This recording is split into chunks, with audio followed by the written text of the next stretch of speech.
الحمد لله الحمد لله رب العالمين، والعاقبة للمتقين، والصلاة والسلام على أشرف المرسلين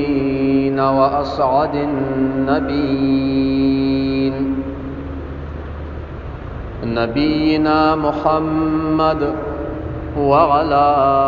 آله الطيبين الطاهرين، وعلى صحابته الغر الميامين، وعلى التابعين ومن تبعهم بإحسان إلى يوم الدين. وأشهد أن لا إله إلا الله وحده لا شريك له، وأشهد أن محمدًا عبده ورسوله، أكرم عبد وأعظم رسول، صلى الله عليه وعلى آله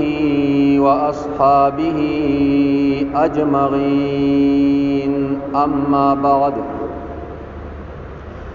فقد قال الله تبارك وتعالى في كلامه المجيد بعد أعوذ بالله من الشيطان الرجيم. بسم الله الرحمن الرحيم. لقد كان لكم في رسول الله أسوة حسنة لمن كان يرجو الله واليوم الآخر وذكر الله كثيرا.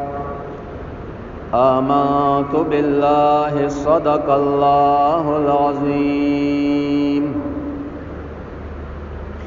نو بادشاہان د دې دنیا واړه پرات دي، بادشاہان د دې دنیا واړه پرات دي، لکه خاورې په دلبار د درویشانو. ان الله وملائکته يصلون على النبي يا أيها الذين آمنوا صلوا عليه وسلموا تسليما. اللهم صل على محمد وعلى آل محمد كما صليت على إبراهيم وعلى آل إبراهيم إنك حميد مجيد. اللهم بارك على محمد وعلى آل محمد كما باركت على إبراهيم وعلى آل إبراهيم إنك حميد مجيد. الصلاة والسلام عليك سيدي يا رسول الله، الصلاة والسلام عليك سيدي يا حبيب الله، الصلاة والسلام عليك سيدي يا رحمة للعالمين، وعلى آلك وأصحابك سيدي يا شفيع المذنبين. معزز سامعين، ماستا سوڑاندے دا اللہ رب العزت دا مقدس کتاب قرآن مجید، فرقان حمید، برہان رشیدنا سورہ احزاب یوشتم سپارہ آیت نمبر یوشتم تلاوت کا. رب کریم جل جلالہ دے پدے آیت کریمہ مبارکہ باندے مال د حق وینا کولو او په هغې باندې موږ ټولو اورېدونکو ته د عمل کولو توفیق را نصیب کړي. الله جل جلاله رسول الله صلی الله علیه و آله وسلم مبارک چې دی دنیا ته را لېږلی نو د دې د پاره را لېږلی دی چې اے بندگانو تاسو د رسول الله صلی الله علیه و آله وسلم مبارک زندگی ته وګورئ او دغه شانت خپل زندگی جوړه خپل اعمال خپل چال چلن خپل ناستا پاستا دا د سنت مطابق جوړه او رسول الله صلی الله علیه و آله وسلم مبارک داسی او عظیم الشان انسان بے مثل نور او بے مثل بشر رب العالمین دنیا ته را لېږلی دی چې په تمامو انبیاء باندې افضل او بهتر نبی الله رب العزت مونږ او تاسو لرا کړی چې د په شانت انسان نه په دنیا باندې تر اوسه پورې قدم ایښو دی او نه بکیږي نو ذکر رب کائنات فرمای چې د تاسو د پاره د حضور صلی الله علیه و آله وسلم مبارک په زندګۍ کې بهترین نمونه د حضور صلی الله علیه و آله وسلم مبارک افعال باغې باندې تاسو عملو کې کمکار چې حضور مبارک کړي وي او د هغې نه یو امتی انکار کوي یا ورته بهانې جوړي نو د دنه لوی ظالم انسان بل نه وي او کو یو کار پیغمبر علیہ السلام نوی کړي او یو دوال مدل راوچتیږي او هغه کار پیغمبر علیہ السلام مبارک پورې تړي نو ددنه هم لوی ظالم انسان بل نشته نو هغه اعمال بکو چې کوم اعمال رسول الله صلی الله علیه و آله وسلم مبارک پخپل کړي وي او هغه ته په امت ته په هغه باندې تعلیم ورکړي وي چې تاسو هم دغه شانت اعمال وکړئ ځکه د حضور صلی الله علیه و آله وسلم مبارک په تابعدارۍ کې په اطاعت کې د رب العالمین اطاعت پروت رب کریم فرمای من یطیع الرسول فقد اطاع الله د حضور صلی الله علیه و آله وسلم مبارک په اطاعت کې رب کائنات فرمایي بشک ادا د ما تابعداري دا زما اطاعت ته نو حضور مبارک چې او کار کړی وي امتی له پکار دي چې هغه کار وکي او د کم سنه چې حضور مبارک منع فرمایلی وي نو امتی له پکار دي چې د هغې نه اجتناب وکي او خپل ځان ترنا لري وساتي نن مسله چې مونږ بیانو هغه مسله د زیارت القبور ده زیارتونو لورتګ ادیرو ته ورتګ او هغو ته سلام ویل هلته کې قبرونو ته ودریدل سبق ویل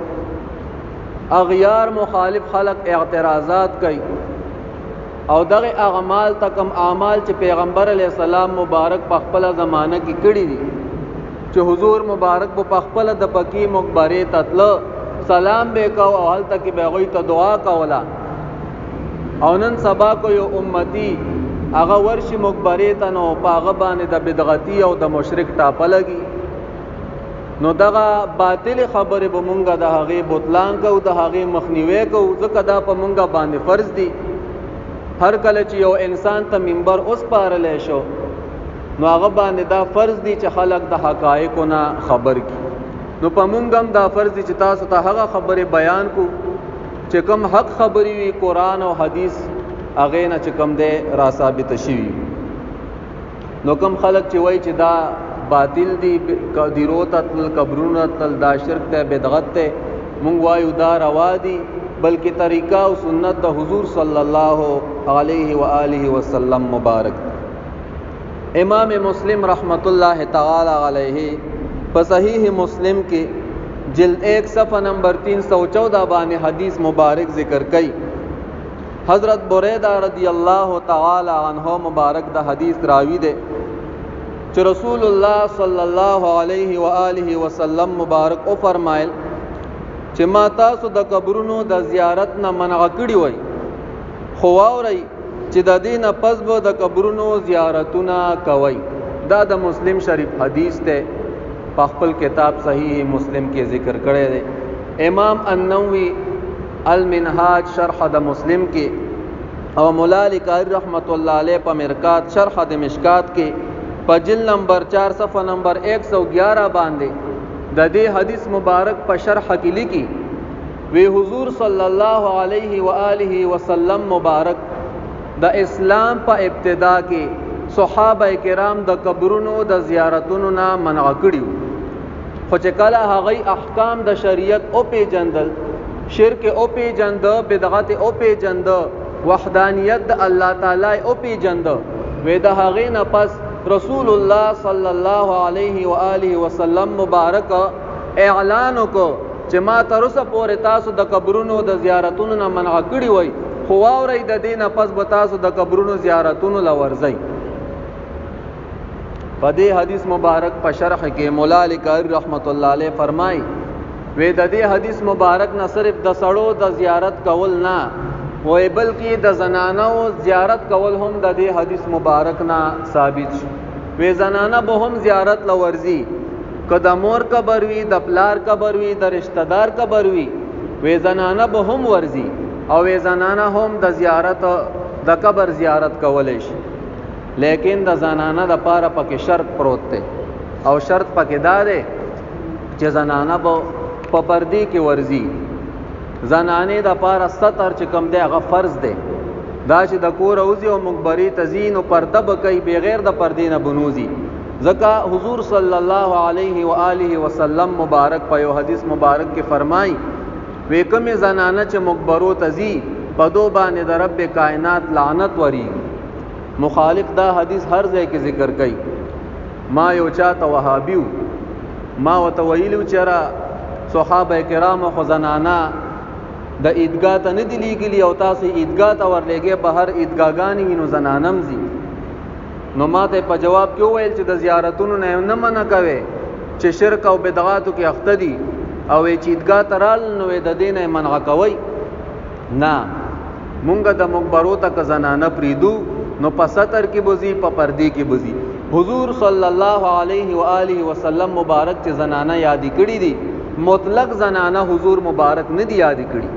هغه زنانه چې هغه په ادیرو کې ویر پیټ کوي، چغې وای، سوري وای، ګریوانونه شلای، خپل پرده چې کم دی اوچتای د ځان نه، په دغه زنانو باندې رسول الله مبارک فرمایلی دي چې په دو باندې د رب العالمین لعنت وي.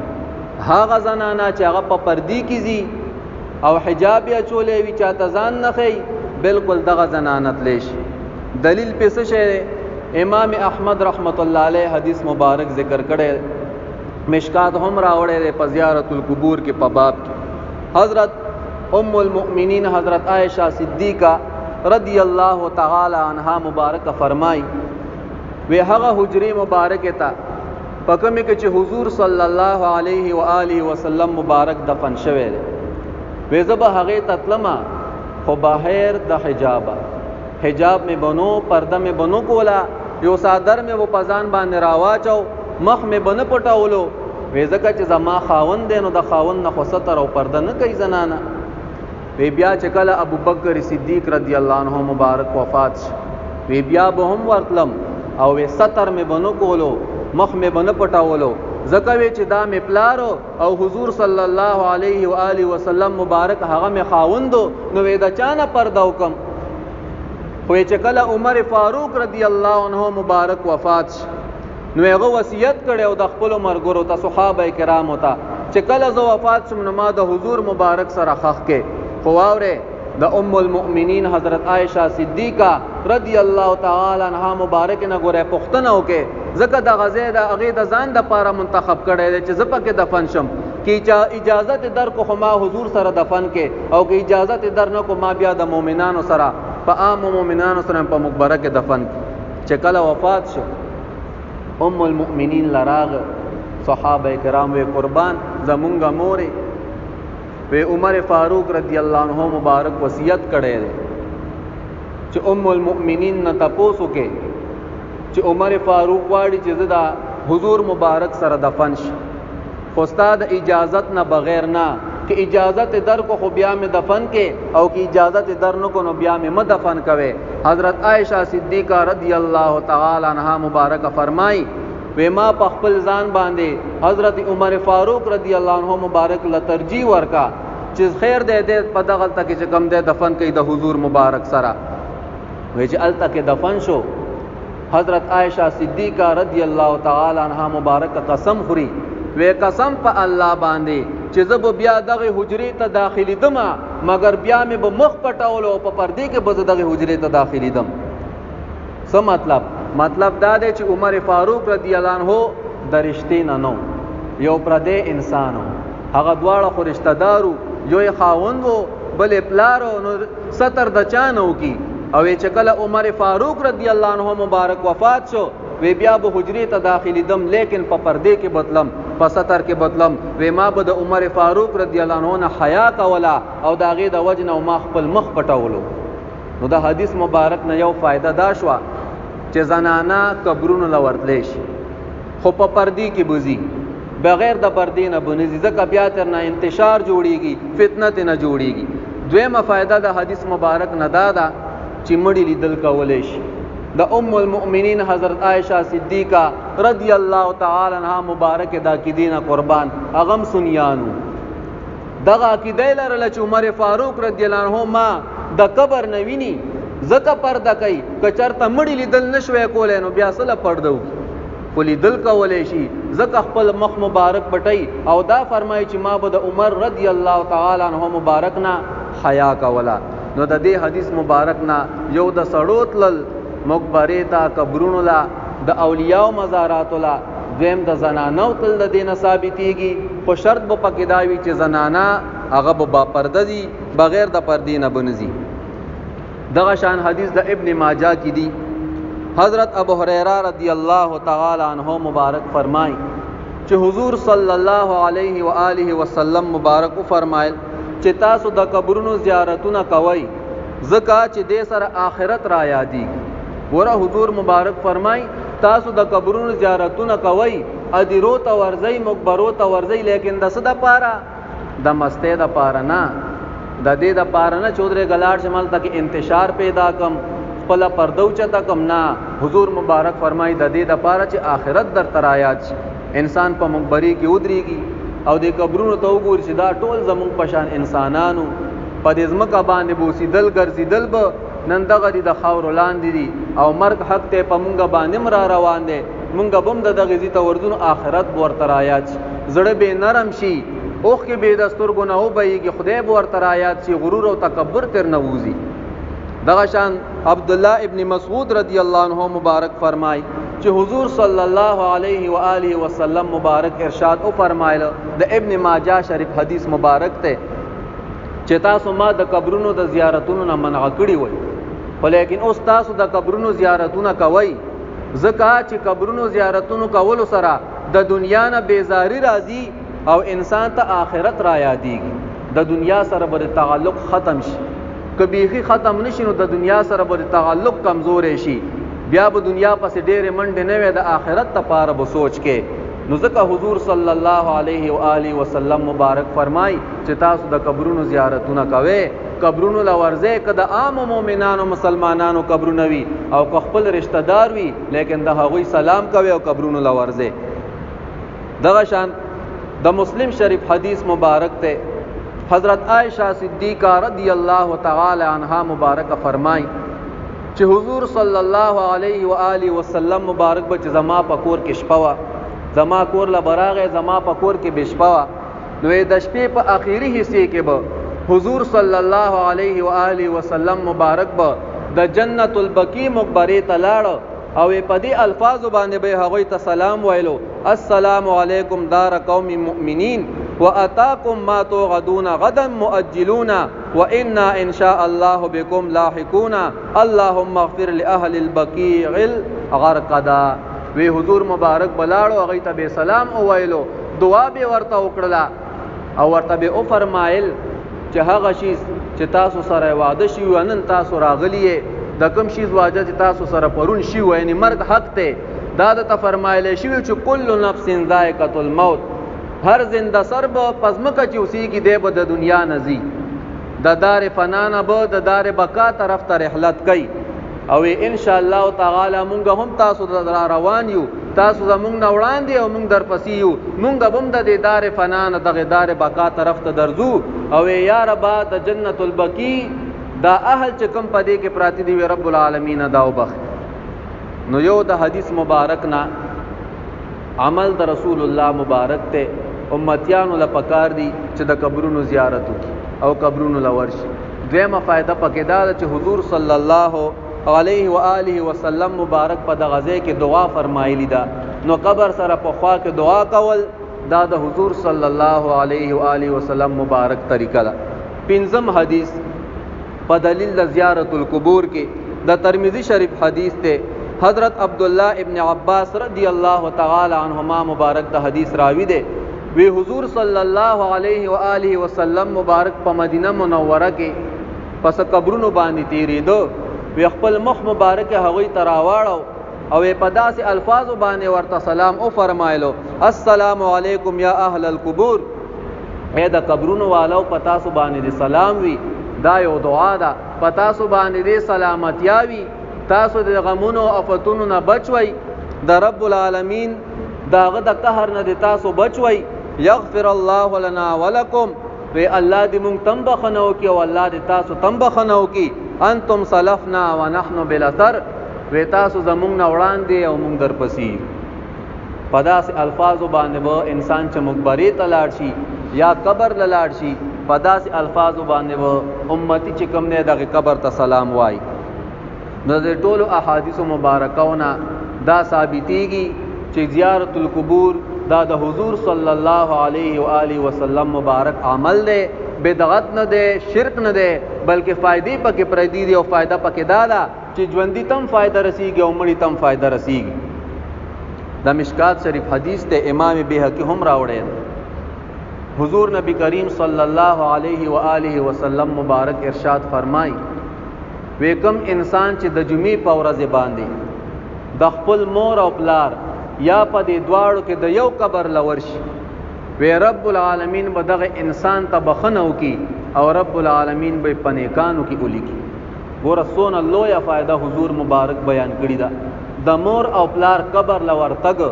حضور مبارک فرمای وی چې لاړ شه هغوی ته دعا وکي، سلام ورته وکي، لیکن د زړه نه او د حضور مبارک په دې حدیث باندې عمل وکي. حضور مبارک فرمای وی رب العالمین به دغه انسان او بخي او پنیکانو کې بشمار کی.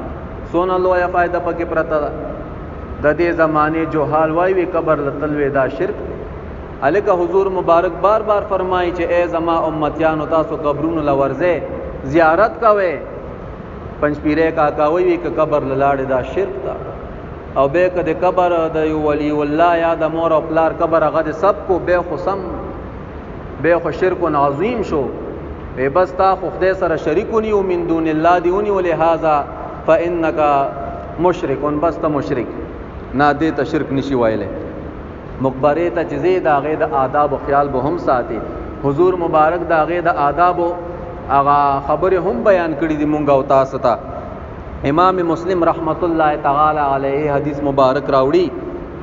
وی حضور صلی الله علیه و آله وسلم مبارک ارشاد او فرمایا چې کله تاسو مقبره ته لاړ شئ نو په قبرونو باندې مکینه او نو قبرونو ته تاسو مخامخ منځونه کوئ. قبرونو ته به مخامخ منځم نه کې او د قبرونو د پاسه بکینیم نه. زمونږه مقبره کې خو به خلکو کرکټې لګولي منډه او ترډه په وېدا سونه لوی به ادبی ده. دا د قبرونو به حرمتي. حضور مبارک دا غي تعظیم بیان کړي ده. اے زما امتیانو تاسو چې قبرونو لور شه سلام لور شه زیارت القبور لور شه پام کوي. ګوره په قبر باندې مخبره نشي. په بل حدیث مبارک کې حضور مبارک فرمای وې کم انسان چې په قبر باندې خپه کیدی وې بهتره دادا چې دغه انسان پس کروټو باندې خپه کیدی او په دغه باندې په قبر د پاسه خپکی نه دي. ودا ما ته خوخه دا چې دغه انسان پس کروټو باندې خپکی دي او د قبر د پاسه خپکی نه دي. د مسلم شریف حدیث ته دون تعظیم حضور مبارک چې کوم دی د قبر بیان کړي. د قبر به ادب کوي، د مقبره به ادب کوي، د ځان نه به ځناوران نه جوړوي چې مقبره ته ورشه بس مړی دي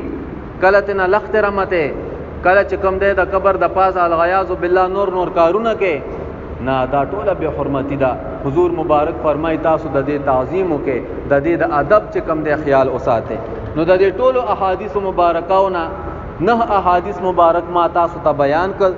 چې حضور صلی الله علیه و آله وسلم مبارک په هغه کې د زیارت القبور فرمایلی دي چې تاسو زیارتونو لورځه او د هغه سلام کوي. پاتې شو د زنانو خبره، نو هغه مې درته صفا کا چې حضور مبارک په هغه زنانو لعنت ویلې دی چې کومې زنانا په قبرونو کې خپل پرده لري کوي، پاغه کې چغي وای او ځانونه وای، دا خو په کور کې د مړي د پاسم من دي. هغه زنانه چې په کور کې د مړي د پاسه جاړي دام من شوي دي، جړه جاړي به هغه د رحمت جړه ده، اوخ کې توي کا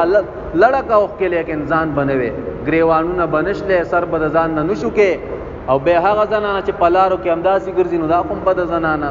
پاتې یادا چې قبر لاړ شي او دون خلق پکې پسونو پراته دي او هغه تاوینو دا خلوی جرم دی، په لوی عذاب کې به رب العالمین گرفتار شي. اوس برا شو د خپل مذهب کتابونو لا، آیا د مونږه د مذهب کتابونو زیارت القبور ته بدعت ویلې ده او کنه زیارت القبور ته دته سنت ویلې ده او مستحب وته ویلې. فتاوا عالمگیری زمونږ د مذهب یو مستند کتاب ده، مسلم کتاب ده، پجل 5 صفحه نمبر 350 باندې لیکي وی هر کله چې انسان مقبره تلاړ شي او قبر ته ودرېږي نو د خپو د طرف نه بچکم دی ودرېږي، خپل پیزار به وباسي او قبله ته بشا کی او قبر ته بمخ کی او په داسې الفاظ باندې به سلام اوای، السلام علیکم یا اهل القبور یغفر الله لنا ولکم انتم سلفنا انتم لنا سلف ونحن بالاثر.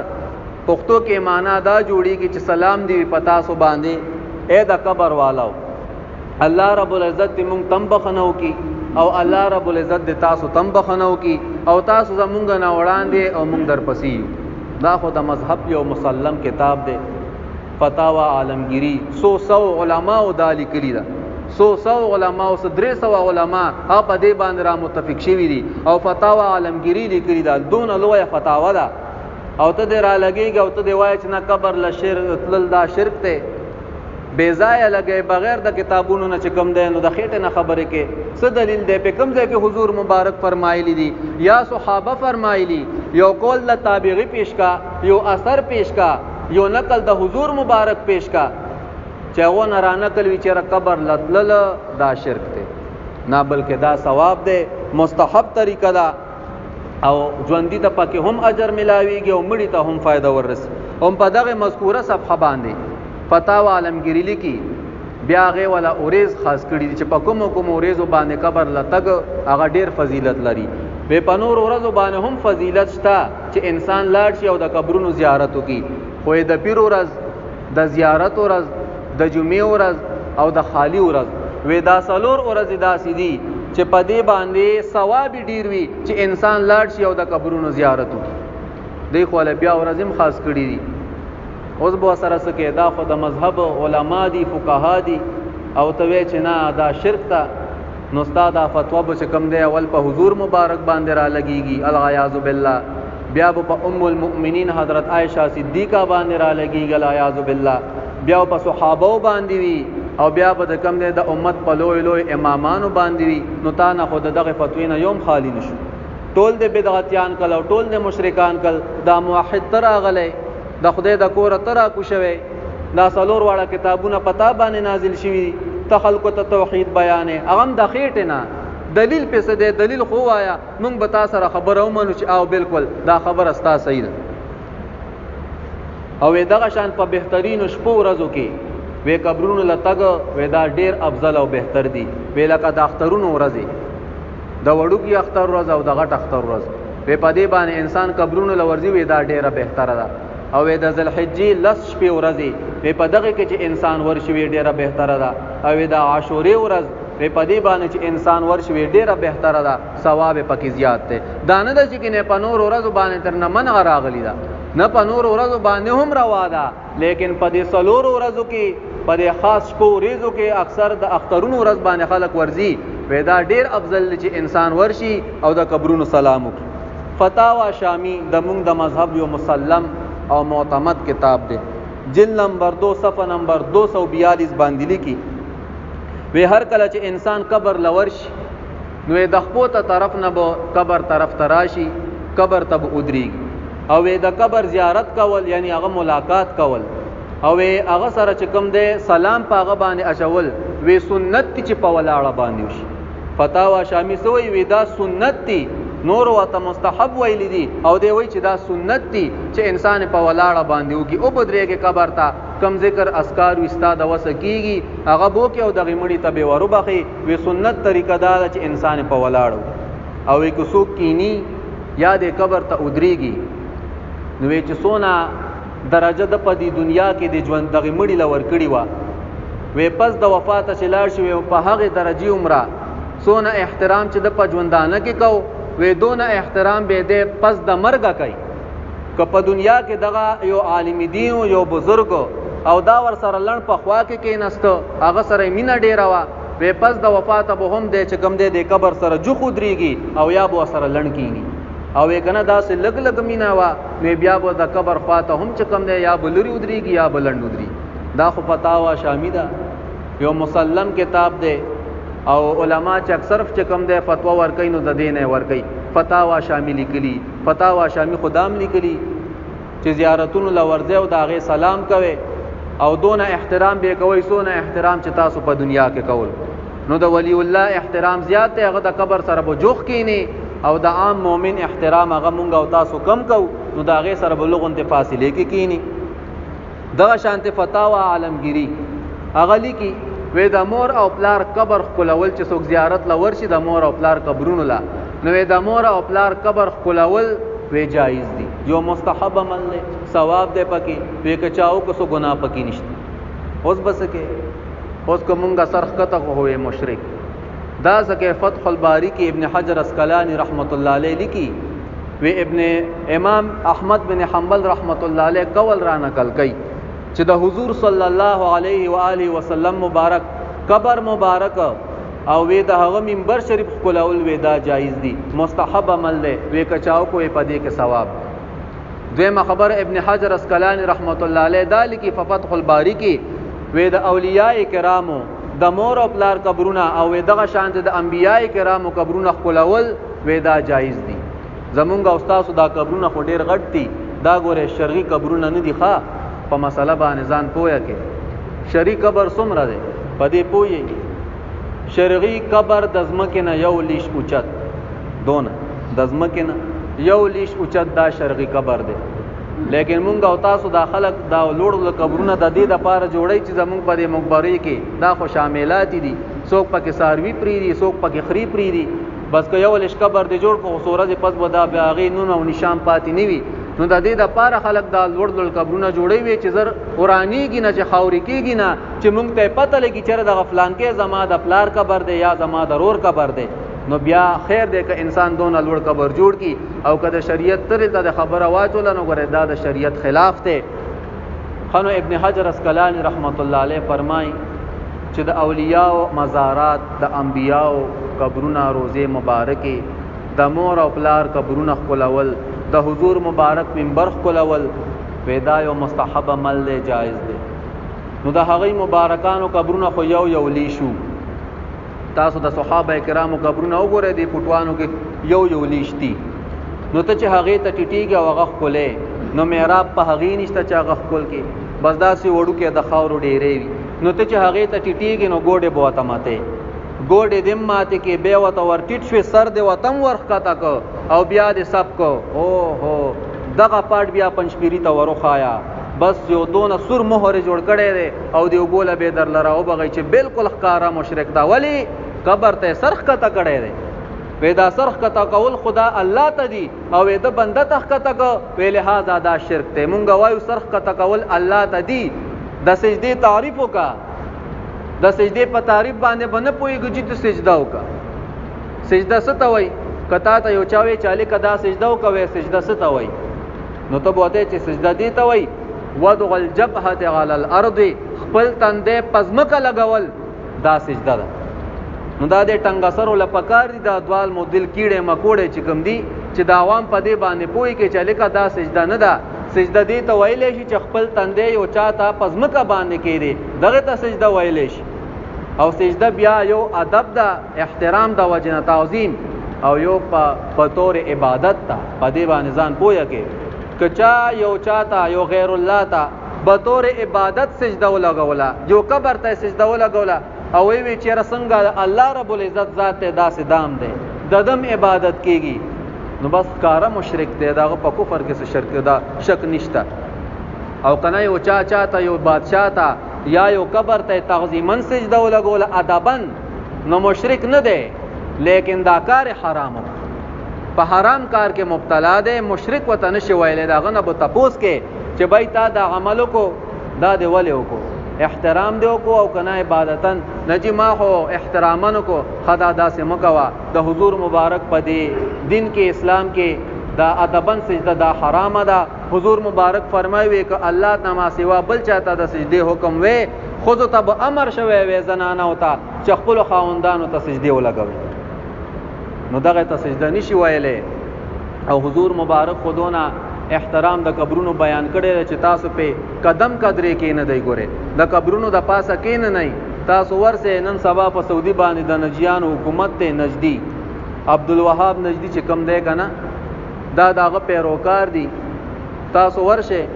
الته کې چې کم دی غي مقبره د صحابه کرام ورانه کړی ده، بالکل اواره کړی ده په بلیډ باندې، او باغې باندې د پاسه د گاډو پارک جوړ کړی دی په مدینه منوره کې. دون لوی به احترامی او به ادبی څه چل دی وي، بس مړی نو اوسو کو د دونه بتاو راتاو کیږي، کوئی مړی دی وي بس ځای اوار کا گاډو لپاره پارکینګ جوړ کوي، خلکو ته خو سہولت جوړ شي. دونه به ادبی دغه خلکو راغستی دا. مونږ او تاسو وایو چې دا خو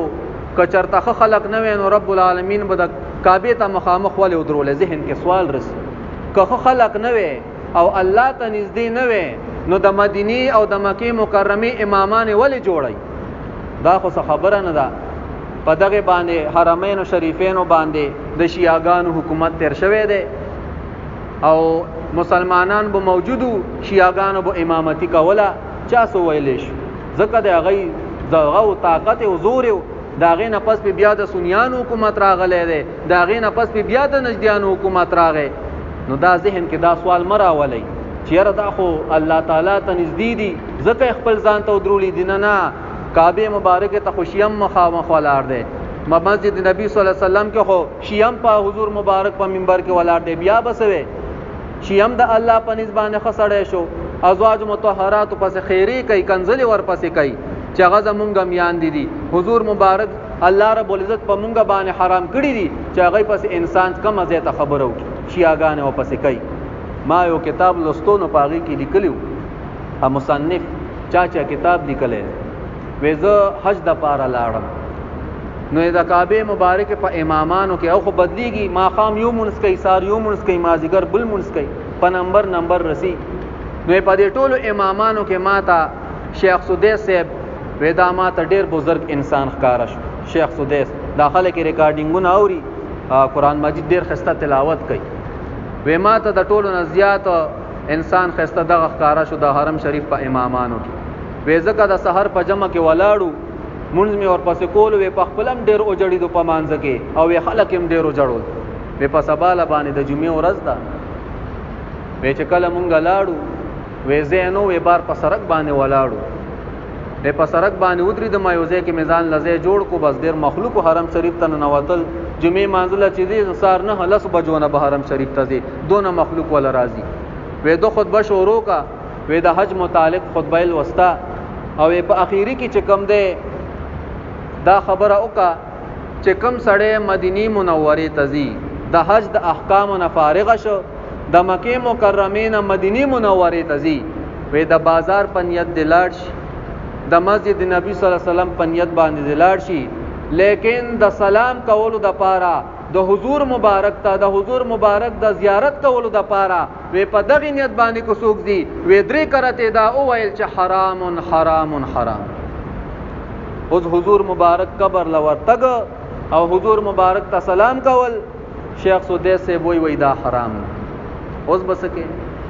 د کم دلیل نه حضور مبارک خو فرمای وې څوک چې زما زیارت لرالل د درا تګ صرف او صرف ظاهرا زما د پاره وی، زما د سلام د پاره وې د دغه امتی د پاره زما شفاعت واجب شو، په ورځ د محشر به زه شفاعت کوم. او ته وې چې نه دا حرام دی، پس دلیل باندې هم دا خلق ته په دې کلی کې ویني په معاشره کې دا حرام دی دغه حرام دی، بس هم دغه د عربو کتابونو پس ورخوشي دي، د سعودي عرب امامانو پسې ورخوشي دي هم دغه خبرې کوي دا حرام دي دغه حرام دي نه خبره به د شریعت تلې ته وړاندې کې کچره د شریعت په تلې برابر وا عوامو ته بیان کا او کنه چرته د شریعت په تلې باندې کمزوري وا دا غي دا بیانولو چې کوم دی به ته اجازه نشته ده چې ته خلکو ته بیان کی دغه شان فتاوا عالمگیری هم دغه مذکوره صفحه باندې لیکي به هر کله چې انسان د قبرونو زیارت لور شي او وی او قرات سوره اخلاص شریف اولولي او قرات قل هو الله احد سوره اولولي او وی دغه مړی ته ور او بقي دغه ثواب وی رب العالمین به دغه صورت په برکت باندې رب العالمین دغه مړی ته بخنه وکي هغه به الله او بخي هغه باندې چې کوم د قبر عذاب د رب العالمین به نه عذاب لري کی او یک چرتا دغه خاوند د قبر بخلې شوی وي نو رب العالمین به دا ژوندې انسان او بخي دا ژوندې انسان به الله وبخي دون لوی فضیلت هغه چې کوم د زمونږ استاد او فقها بیان کړي دي زمونږ استاد چې کوم د امامانو د مذهب بیان کړي دي دا دون فضیلت پس کې پروت دا د قران مجید فضیلت بیان کړي چې قبر لور شنو همدا سه مرزا یاد لرنه سلام مکه و ورشه هغه ته ادرېګه سلام کا او څه چې د وسکیږي د قران مجید آیاتونه اول ولا او دغه مرحومین ته هغه به چې کوم د هغه ثواب او وبخا البنایا فی شرح هدایه حدیث مبارک راوړي چې رسول الله صلی الله علیه و آله وسلم مبارک حدیث خبره ته ویلې شي وې د حضور صلی الله علیه و آله وسلم مبارک د پاره زیارت د پاره تګ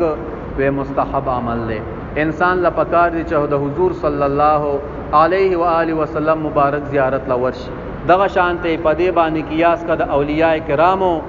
او دغه شانته د عام مؤمنانو مسلمانانو وخت دغه قبرونه هغه له تک ضروری دی اخیری حدیث بیانو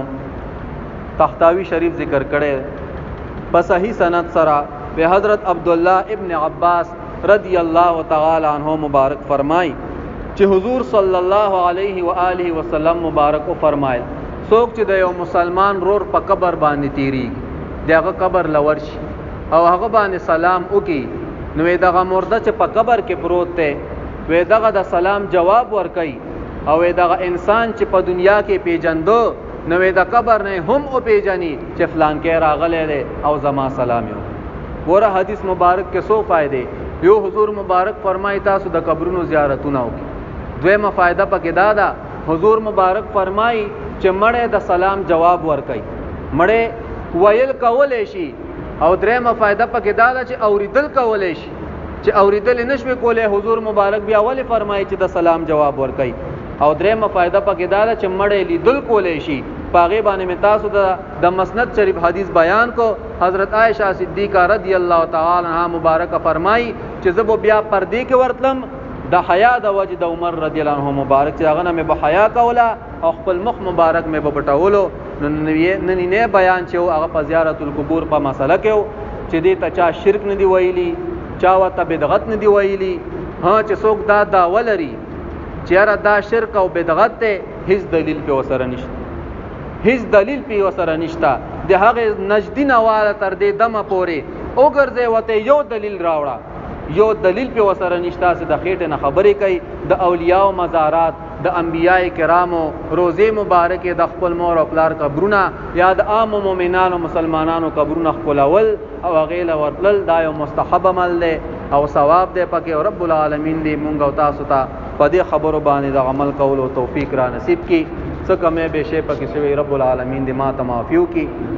اللهم ربنا آتنا في الدنيا حسنة وفي الآخرة حسنة وقنا عذاب النار ربنا ظلمنا أنفسنا وإن لم تغفر لنا وترحمنا لنكونن من الخاسرين ربنا تقبل منا إنك أنت السميع العليم وتب علينا يا مولانا إنك أنت التواب الرحيم